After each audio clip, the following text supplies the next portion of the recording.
Eh bien, bonjour et bienvenue sur Crédit TV, la première chaîne d'info Crédit de France. Je suis ravi de vous retrouver aujourd'hui avec une invitée, Audrey Gentrel du groupe Prémista. Audrey, bonjour, bienvenue. Bonjour Eric, merci beaucoup, merci de me recevoir sur Crédit TV, Eh bien, très écoute, heureuse d'être merci. ici. Merci d'avoir accepté notre invitation. Audrey, on a beaucoup de sujets à aborder ensemble. En effet. On se connaît depuis déjà quelques années, Audrey et moi, hein. Beaucoup d'auditeurs le savent peut-être. Et c'est vrai que voilà, il se passe beaucoup de choses actuellement dans l'univers de l'intermédiation bancaire. Et évidemment, Audrey, toi, tu représentes un groupe, l'un des leaders sur ce marché-là, le groupe Prémista. Et évidemment, on a beaucoup de questions. On attend beaucoup de réponses de ta part.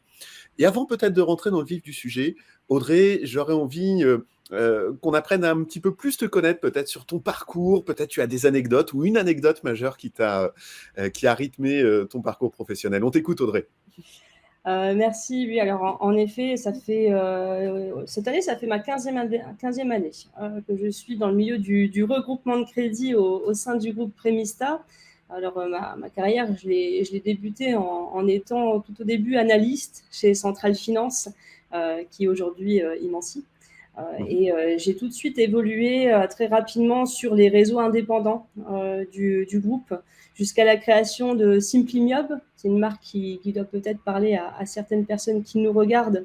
Donc, j'ai créé en 2019 au sein du groupe. Et j'ai pris les fonctions de directrice de marché du regroupement de crédit en 2022, donc début d'année. À côté de mes fonctions au sein du groupe Prémista, je suis secrétaire générale au sein de l'Association française des intermédiaires en banque assurance et présidente de la commission bancaire regroupement de crédit. C'est Donc, la FIB, hein, Audrey. exactement, voilà, oui, je n'ai pas dit l'acronyme, j'ai fait la version longue. Alors forcément, sur 15 années, j'ai énormément d'anecdotes, mais sur le parcours que j'ai eu, si une chose qui me fait encore un petit peu sourire quand j'y repense, ça a été vraiment la création de Simplimiob et le fait de casser les codes qu'on avait à l'époque sur ce marché, notamment sur le marché des packagers. Puisqu'on était sur un marché, alors pas exclusivement, mais majoritairement quand même masculin, avec une communication très corporate, très normée. Et c'est vrai que d'arriver avec cette marque, et notamment, j'y repense souvent au premier salon du crédit qu'on a fait sous cette marque en 2019, avec un énorme ballon rose fluo, notre approche qui était complètement différente, voilà, d'être une femme, une petite trentaine à l'époque, tout en jaune et en rose, ça avait quand même pas mal bousculé les idées qu'on avait sur ce marché et sur le fait d'être un packager. Notre approche était différente. Donc oui, une anecdote qui est belle pour moi. J'ai beaucoup aimé ce moment-là et justement de casser les codes de ce marché, ça m'a fait extrêmement plaisir. Super Audrey, effectivement, j'ai en tête hein, les premières communications au moment du lancement de la marque Simplimiob, pardon, et des communications qui étaient très peps, très colorées, comme tu le dis, bah voilà, ça bousculait un petit peu les codes. Et c'est vrai que bah, vous connaissez mon hashtag ça bouge dans le courtage, et c'est vrai que je me souviens de cette communication très très peps. Alors, merci Audrey pour avoir rappelé ton parcours. On va s'intéresser maintenant un petit peu plus à l'histoire du groupe Prémista, puisque voilà, en l'espace de quelques instants, tu nous as déjà cité plusieurs marques. On a parlé de Centrale, on a parlé de Simplimiob, et puis tout ça aujourd'hui, c'est chapeauté par un groupe qui s'appelle Prémista. Rafraîchis-nous un petit peu la mémoire. Comment est né Prémista? Alors Prémista, c'est une belle histoire déjà puisque c'est un groupe qui a 22 ans, qui a été fondé en 1999 par Jean-Marie Persson, qui est l'actuel président du groupe et qui était juste avant ancien banquier dans le bassin nancéen. Donc c'est un groupe qui a énormément évolué que j'ai pu voir évoluer. J'ai eu cette chance puisque j'ai pu voir le passage des 50 salariés, des 100 salariés, des 200, des 300, des 400, des 450. Aujourd'hui, on se rapproche très fortement des 500 salariés sur le groupe. Donc, un groupe qui a fortement évolué, qui s'est également renforcé, puisque au départ, on était sur un groupe qui faisait exclusivement du regroupement de crédit. mais on a pu rajouter les activités de prêt immobilier, d'assurance de prêt, d'assurance au sens large, également sur le groupe, sur les 10-15 dernières années. Donc, ça a été très, très sympa, en tout cas, à voir, et un groupe qui a une belle évolution et qui est parti d'un seul homme, Jean-Marie Persson, qui est toujours présent aujourd'hui au sein du groupe. Toujours à la tête du groupe, donc il a fondé, on le rappelle, en 99, donc il y a 99, ouais. 22, 23 ans presque maintenant. Ouais. Alors forcément, un groupe qui grossit autant, aussi vite, tu le disais, plus de 450 collaborateurs aujourd'hui, salariés. Salariés, oui. Voilà, parce que ensuite, si on prend un petit peu nos réseaux, j'en parlerai des marques si tu le souhaites, parce que je sais que c'est un petit peu compliqué de comprendre les marques qu'il y a dans le groupe Prémista, mais on est environ 1100, 1200 salariés indépendants, voilà, au total, sur le groupe. Tout statut confondu, quoi. Exactement. Alors, est-ce qu'on peut parler d'une culture? Est-ce qu'il y a des piliers dans la culture justement du groupe Prémista, piliers qui donneraient du ciment finalement à ces différents statuts, aux différentes histoires des femmes et des hommes du groupe? Oui, il y en a forcément sur ce groupe. Le premier pilier de notre culture d'entreprise, c'est pour moi l'expertise. La volonté d'avoir toujours des hommes et des femmes sur le terrain qui ont une expertise métier. Depuis la création, c'est vraiment une de nos valeurs fortes, c'est vraiment cette expertise, la qualité de service, mais également, puisque en 22 ans, on a traversé quand même beaucoup de choses, beaucoup d'étapes, une agilité permanente des hommes et des femmes qui composent le groupe et qui nous permet aujourd'hui d'adapter notre modèle économique aux évolutions du marché qui sont très fortes, notamment en ce moment, et d'exploiter toute la partie technologie depuis quelques années. Ok. Très bien. Merci Audrey pour ces précisions. Et comment vous êtes organisé alors au sein du groupe, puisqu'il y a plusieurs verticales métiers, etc. Explique-nous. Oui, alors on a nos trois métiers, puisqu'aujourd'hui nous avons un positionnement de courtier multispécialiste. On s'appuie vraiment sur la complémentarité du regroupement de crédit, du prêt immobilier et de l'assurance. On a également cette force d'avoir une présence multicanale. Alors multicanale puisque présence terrain, présence sur Internet, des réseaux salariés, des indépendants qui sont à nos côtés, des accompagnements d'apporteurs d'affaires, de myopes, de courtiers, de MNE. Donc en effet, une organisation qui se fait déjà par le métier. Donc une organisation sur le regroupement de crédit, une autre organisation sur l'immobilier, mais avec beaucoup de travaux et de services transverses. On a aujourd'hui les mêmes directeurs généraux sur l'immobilier, sur le regroupement de crédit, sur l'assurance. Donc une dimension opérationnelle et commerciale qui se joue sur toutes ces activités. Il n'y a pas de scission. Entre les activités chez nous, on a une organisation différente, une culture différente également sur les métiers, avec des expertises métiers souhaitées différentes, mais on travaille tous ensemble au quotidien sur le développement du groupe. Ok. Alors, une petite question, Audrey, qui me titille souvent, puisque tu le rappelais, l'histoire du groupe est née à Nancy. Qu'est-ce qui se passe à Nancy pour qu'il y ait autant d'intermédiaires en opération de banque? On pense à Prémista, on va pas tous les citer, mais voilà. Oui. C'est une question qu'on nous pose souvent. C'est clairement le fruit du hasard. Le bassin lorrain a toujours été un bassin propice pour la partie regroupement de crédit. Et en effet, on a aujourd'hui les deux plus gros groupes de regroupement de crédit dont les fondateurs viennent du bassin nancéen. Je sais pas, écoute, c'est peut-être l'air, c'est peut-être, je sais pas, la Mirabelle. Il y a peut-être quelque chose là-dedans. Je ne sais pas, je peux pas te l'expliquer, mais en tout cas, oui, c'est un beau fruit du hasard qui a fait qu'aujourd'hui, les deux grands leaders se retrouvent là. Très bien, merci beaucoup Audrey. Alors, je te propose Audrey qu'on fasse une courte pause. Ce sera l'occasion de rappeler les dates du Salon du Crédit. On le voit en bas de l'écran, les 25 et 26 octobre prochains au Parc Floral.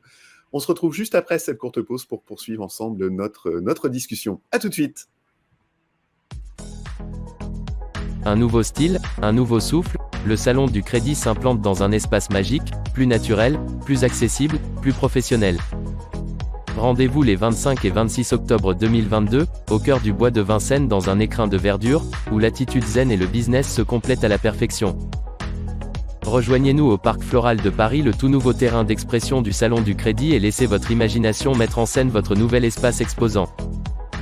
Au carrefour de la finance, de l'immobilier et du monde bancaire, le Salon du Crédit est devenu le seul salon professionnel qui offre une vision à 360 degrés des métiers de l'intermédiation bancaire.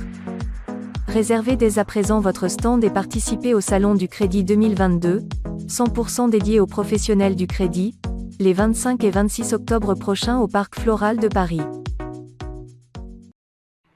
Nous voici de retour sur le plateau de Crédit TV, la première chaîne d'info Crédit de France, aujourd'hui en compagnie d'Audrey Gentrel du groupe Prémista. Audrey, on va poursuivre effectivement notre discussion, nos échanges dans cette deuxième partie d'émission.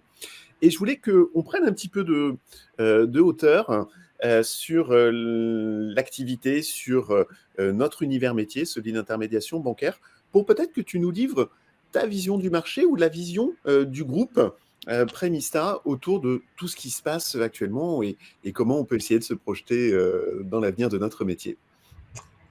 Avec plaisir. C'est vrai qu'aujourd'hui, on a un marché qui, je dis aujourd'hui, mais en fait, notre marché a toujours évolué très, très fortement sur les dernières années. Aujourd'hui, on a des acteurs dans l'intermédiation qui sont présents sur le regroupement de crédit, l'immobilier, le prêt à la consommation, l'assurance de prêt, et avec divers produits annexes également. Mais je trouve que, selon moi, les grandes nouveautés qui sont arrivées sur ces dernières années au niveau de nos métiers, c'est la multitude d'outils digitaux, l'open banking, l'intelligence artificielle qui ont vraiment émergé sur, je pense, ces 4-5 dernières années et qui aujourd'hui commencent à toucher nos métiers, à toucher nos partenaires, financeurs.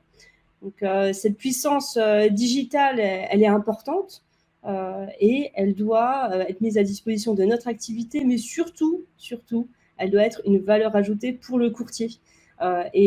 Pour moi, c'est vraiment un des grands changements qui s'opèrent aujourd'hui, c'est vraiment toute la partie digitale, l'open banking qui va nous faire changer nos habitudes, nos méthodes, mais il faudra toujours garder en tête qu'il s'agit là d'outils au service du savoir-faire du courtier et pas l'inverse, puisque notre savoir-faire aujourd'hui est une réelle force, que ce soit dans nos métiers de regroupement de crédit ou d'immobilier. Si je fais le parallèle, nous, sur le groupe Prémista, ça fait 2 ans que nous travaillons et qu'on investit dans une association de plusieurs outils digitaux où nous avons pu injecter notre savoir-faire métier liant l'agrégation de comptes et permettant aujourd'hui une analyse automatique des données clients.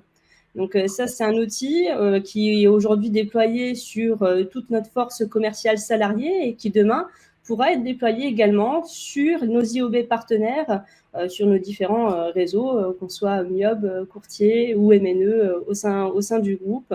Donc, nous sommes très fiers d'avoir pu réussir depuis ces quelques dernières années à évoluer sur ce terrain-là, d'avoir réussi à nous approprier une technologie que l'on pensait aussi peut-être un peu lointaine de nos métiers, mais qu'on a réussi à adapter justement avec cette partie savoir-faire métier, regroupement de crédit et prêt immobilier, et qui aujourd'hui nous servent au quotidien et nous permettent d'aller encore plus vite pour nos clients, pour nos partenaires, pour tous nos apporteurs d'affaires. Ok. Et ce que je retiens de ce que tu viens de nous présenter, Audrey, c'est vraiment la technologie au service de l'intermédiaire, de son client et des partenaires bancaires, et surtout pas une technologie subie par les acteurs de la chaîne de distribution, quoi. Ça, c'est des propos qui sont super intéressants, puisque je pense qu'il faut aussi rassurer nos auditeurs sur le fait que la techno, de toute façon, elle est là, elle est en train de se développer, et bien autant essayer de l'apprivoiser plutôt, encore une fois, que de la subir. Alors, merci. Exactement, il faut s'en servir et ça peut vraiment beaucoup nous apporter au quotidien. Très bien, merci Audrey. Alors, des nouveautés peut-être à nous annoncer du côté du groupe Prémista? Alors, le groupe Prémista, en nouveauté sur 2022, nous avons fait l'acquisition de Prêt à assurer, une société également basée dans le bassin nancéen et qui nous permet aujourd'hui de pouvoir commercialiser de la complémentaire santé auprès de nos clients. Donc, on est sur ce type de nouveauté et je reste persuadée que toute la partie digitale aujourd'hui est un sacré pan de notre métier qui est en train de se développer et qui a été mis en place sur le groupe Prémista. Très bien. Imaginons, on est dans un monde idéal, Audrey. Quels seraient tes souhaits en faveur de notre métier? Alors mes souhaits, là, si tu me poses la question aujourd'hui, je te dirais une remontée rapide des taux d'usure. Voilà mon monde idéal agi. Mais on peut pas ne pas en parler. Aujourd'hui, on est dans une situation qui est un petit peu compliquée. On a eu une année 2021 qui a été très bonne sur le marché du regroupement de crédit. On a fait une année à 4,7 milliards, une progression qui était de 27% entre 2020 et 2021 sur l'intégralité du marché intermédiaire. Hein. On a eu un début d'année 2022 qui était exactement dans la même dynamique, avec 1,3 milliard qui ont été réalisés uniquement sur le premier trimestre, donc une projection qui nous emmenait au-delà des 5 milliards de financement. Bon, la situation a été légèrement perturbée par l'actualité sur cet effet ciseau des taux d'usure, sur les taux de refinancement qui viennent aujourd'hui bousculer un petit peu notre grande lancée à tous sur le marché. Bon, après, ça faisait 4 ans que les taux baissaient. On savait bien qu'il allait falloir passer par cette étape-là pour pouvoir remonter. On sait que le regroupement de crédit est une activité pérenne, qui est une activité à forte résilience également. On a pu le voir notamment sur ces 22 dernières années au sein du groupe. Donc, on est obligé de passer aujourd'hui par cette période un petit peu complexe qui va nous permettre de passer vers un nouveau cycle avec des nouvelles marges qui vont pouvoir être retrouvées une fois que les taux auront remonté. La bonne nouvelle, c'est que demain, tout ira mieux. Et je suis personnellement convaincue qu'on aura encore de nombreuses et belles années devant nous sur nos métiers. Donc aujourd'hui, voilà, mon souhait, c'est une remontée rapide, tout de même des taux d'usure, pour nous permettre de pouvoir exercer notre activité, pouvoir répondre à un maximum de nos clients. Des ouvertures de produits, pourquoi pas, l'émergence de nouveaux acteurs. On a pu en voir sur les dernières années qui sont arrivés sur nos marchés. Donc, toujours une belle dynamique. C'est conserver cette dynamique-là qui est résiliente et qui continue de perdurer depuis des années, malgré tout ce qu'on a pu connaître et qui aurait pu nous bousculer. Donc effectivement, de l'optimisme malgré la situation, voilà, la situation qui peut être compliquée pour beaucoup d'acteurs de l'intermédiation bancaire. Et voilà, on voit dans la bannière un demain tout ira mieux. C'était cette phrase qui résumait un petit peu ta perception du marché avec de l'expérience passée. Et tu le rappelais, on est sur un métier qui vit des périodes cycliques. On est peut-être au creux d'une vague pour encore mieux remonter par la suite. Merci. J'en suis persuadée. Merci Audrey. Alors, l'émission arrive bientôt à son terme. Tu sais que j'aime bien poser des petites questions complémentaires sur peut-être des conseils que tu pourrais donner à nos auditeurs ou des livres, des films à voir, à lire, etc. Dis-nous. Alors, en effet, j'avais déjà vu que tu posais ce type de questions, donc je suis venue préparée. Donc, moi, je vous conseille de lire. Moi, j'aime beaucoup la lecture. Je lis beaucoup. Je vous conseille d'aller voir des musées également. Mais moi, je vous conseille de vous évader, notamment avec des livres de Sarah Marquis, qui est une aventurière suisse que j'adore, que je suis depuis des années. Et je vous conseille, je l'ai préparé à côté de moi, J'ai réveillé le tigre, qui est un récit en fait de sa traversée à pied de la Tasmanie. Alors, pour essayer de retrouver les traces du tigre de Tasmanie, donc c'est une vraie aventure. Il n'y a aucune corrélation à part avec ce qu'on vit en ce moment. Hein. Ne voyez pas là un signe que je ne voulais pas donner. Sinon, ce qui peut être rafraîchissant, c'est également La Panthère des Neiges de Sylvain Tesson, qui est également un livre qui a été écrit il y a quelques temps. Donc, c'est un récit de traverser des montagnes du Tibet à la recherche, voilà, ce coup-ci, pas du tigre de Tasmanie, mais de la panthère des neiges pour la photographier, avec des immensités sauvages encore préservées qui sont très, très bien écrites. Et en film, je suis une grande fan de Wes Anderson et j'ai adoré The French Dispatch, qui est sorti l'année dernière avec un casting complètement fou, comme d'habitude dans les films de Wes Anderson, donc Bill Murray, Owen Wilson, Tilda Swinton, c'est un super film. Donc je vous conseille voilà, de vous rafraîchir et de vous évader avec les livres de Sarah Marquis, Sylvain Tesson et de bien vous amuser devant un bon Wes Anderson. Super, merci beaucoup Audrey. On mettra en commentaire sur notre chaîne YouTube les références des 2 livres et du film que tu viens de citer. L'émission arrive à son terme. Est-ce que tu veux rajouter un dernier mot, un petit mot de la fin, Audrey, pour nos auditeurs? Oui, alors un petit mot pour les IOB aujourd'hui et les IOB qui se lanceraient peut-être pendant cette période. Persévérer. Les 6 premiers mois sont toujours les plus compliqués, on le sait. Il faut surtout penser à vous diversifier vos activités, vos sources d'apport d'affaires. Ça, on le répète depuis des années sur nos métiers, mais c'est très important, surtout lorsqu'on traverse un moment comme celui que nous traversons aujourd'hui au niveau du LS2. Donc, et le plus important, soyez bien accompagnés. C'est toujours très important. Choisissez vos partenaires voilà, d'affaires, vos partenaires où vous allez pouvoir vous reposer pour pouvoir être sûr que vous allez pouvoir réaliser vos développements futurs sur votre activité. C'est très important. Très bien. Voilà. Merci une nouvelle fois Audrey d'avoir accepté notre invitation sur le plateau de Crédit TV, la première chaîne d'info Crédit de France. On a appris plein de choses avec toi, on en sait un petit peu plus sur ton parcours et évidemment sur le groupe Remista. Moi j'ai été ravi de partager ce moment avec toi, avec nos auditeurs. On se dit à très bientôt. Ravi également, merci beaucoup, merci Eric, merci Crédit TV. Merci à tous, à bientôt. Au revoir.